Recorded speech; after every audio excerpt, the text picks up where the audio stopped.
अस्सलाम वालेकुम। मैं हूँ राहिला अज़हर और मैं आपके लिए मज़ेदार, इंटरेस्टिंग और सबक आमूज़ कहानियाँ लेकर आती हूँ। आज की कहानी का नाम है मुमसिक।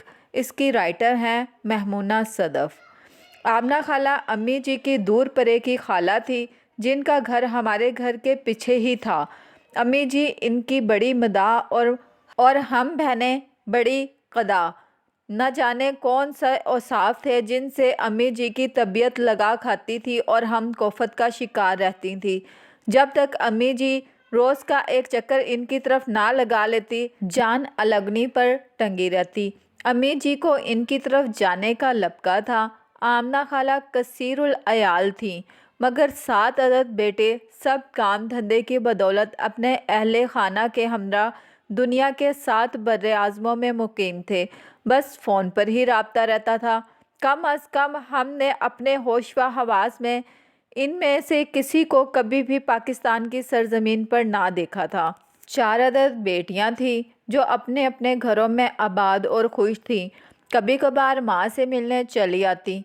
आज़म खालू का 2 बरस कबल ही जिगर के आर्ज़ में मुब्तला रहने के बाद इंतकाल हो गया था। हम तीनों बहनें शाज़ और नाज ही आमना खाला के यहाँ जाती। मीठी ईद, बकरा ईद या चंद एक बार ही अम्मी जी घसीट कर ले जाती।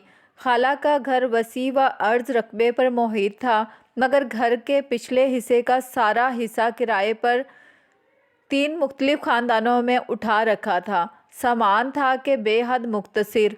हालांकि बेटे हर माह लगी बंदी रकम खर्चे के तौर पर भिजवाते, मगर खाला थी कि दांतों से पकड़ कर रखती।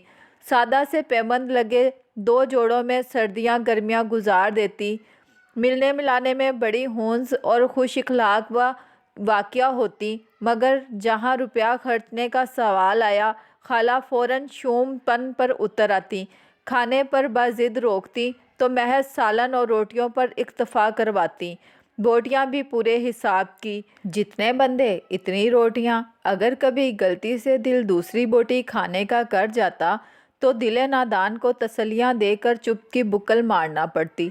मगर ताजुब था कि कम खाने में भी बरकत ऐसी कि हम सैरो शिकम लौटते।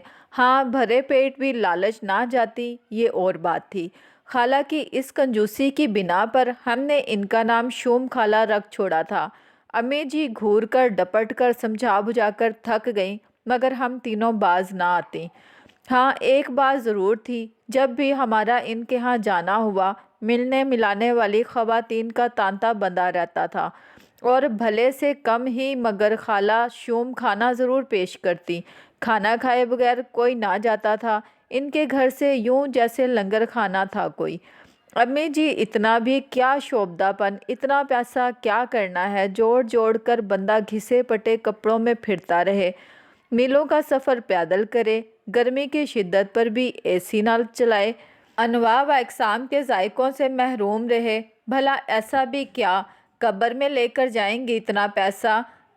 तैयबा इस रोज़ खाला शूम के यहाँ से लौटने के बाद सख्त नाला थी और अम्मी जी इसकी बात पर कबीदा खातिर सी बैठी थीं। ज़ाहिर पर मरना मिटना छोड़ दो मेरे बच्चों, बसीरत और बसारत में फ़र्क होता है।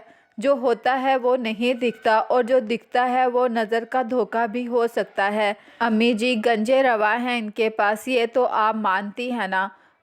अतिया भी तैयबा की हम ख्याल थी और मैं ताहाल खामोश। अम्मी जी ने सर असबात में हिला दिया। मैं बेशक, मगर वो गंजे रवा नहीं जो तुम लोगों को लगता है। रहने दे अम्मी जी, साहिबे सरवत होकर ऐसा बुखल। और अम्मी जी बस हमें देखती रह गईं। जिस रोज़ खाला शोम का इंतकाल हुआ, इस रोज़ बड़े भेद खुले थे। बड़े इसरार नगमे व जमजमे जो कोहा दामन में पहना रखे थे, उबल उबल कर बाहर आने लगे। मखलूक का जम गफ़ीर था इनके वसी व अरीज़ घर के अंदर और बाहर।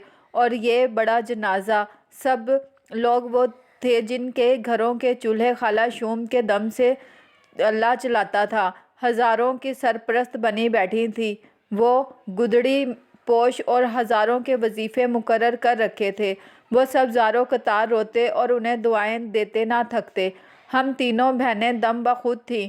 अम्मी जी रोती जाती थी और एक ही जुमला कहती। मेरी खाला कहती थी, पुत्र दूसरों में बांटने के लिए अपना पेट काटना पड़ता है। सारी ज़िंदगी ऐसे ही सादगी से गुजार दी ताकि दूसरों को आसानी ज़िंदगी बसर कर सकें, और हम तीनों इस मुमसिक के सबसे बड़े मदाह बन गए जो मनो मिट्टी तले सोने चल दी थी। बसीरत और बसारत के दरमियान हाइल पर्दा चाक हो चुका था। तो दोस्तों, आपको ये कहानी कैसी लगी? क्या मज़ीद कहानियाँ सुनना चाहेंगे?